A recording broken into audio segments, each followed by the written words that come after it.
Täna on plaanis tegeleda põrandaga.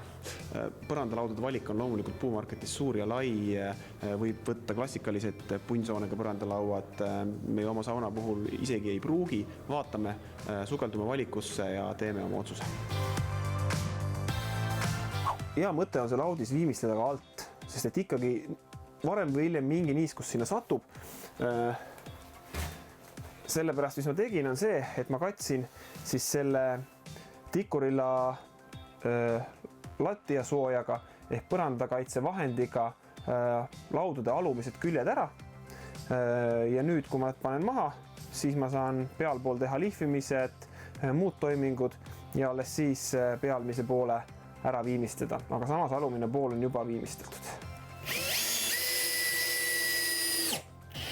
Järgmise operatsioonina tuleb meil ära täita need vuugivahed siis spetsiaalse massiga. Nüüd selle Sikaflex 290 TC Pro, mida ma kasutan, selle puhul on soovituslik kasutada primerit. Selle jaoks on selline spetsiaalne Sikaflexi primer, mis siis parandab puiduga seda naket ja ilmselt siis sellesse suures niiskuskoguses, mis seda materjali võib ümbritseda, et ta sealt puidu küljest ei hakkaks lahti tulema. Kui nüüd primer on kuivanud, siis järgmise asjana tuleks vuugi sisse paigaldada selline vuugitihend. Selle ma topin siia vahele, lükkan natuke sügavamale, et ta võiks ikkagi umbes niimoodi sentimeetri sügavusel olla. Selle Sikaflexi paigaldamiseks avastasin, et on Makital väga mugav tööriist. Ehk siis sellise suure vorsti saab panna siia selle alumiiniumist silindri sisse ja vajuta aga nuppu ja Sikaflexi tuleb. Sellega ei ole mitte mingit põhjust koonerdada, et pigem las olla kuhi peal, selle saab pärast maha lõigata, maha lihvida, kui see, et teda natukene järelvajumisega puudu jääb, siis tuleb seda lihtsalt siia juurde panna ja see on juba niisugune tüütu operatsioon.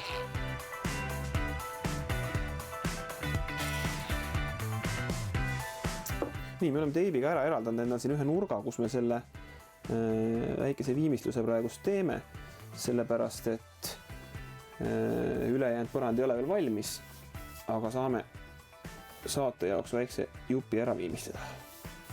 Igasuguse tooni andva materjaliga, kui sa peitsid või teed toonlakiga, on mõistlik minna alati enam-vähem ühe laua kaupa, sellepärast, et kui sa teed kuskilt natukene poolikult ära, ja pärast jätkad sama koha pealt, kui see on juba vahepeal jõudnud kuivada, siis tegelikult sa justkui paned peale teise kihi ja sellega sa teed tumedama tooni ja lõpptulemus ei pruugi jääda väga ühtlane.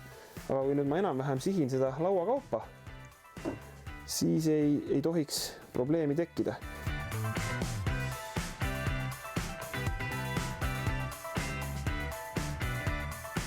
Nii, ja kui viimane silumine on tehtud, nii et ise rahul olete, siis võib lugeda põranda viimistluse lõppenuks.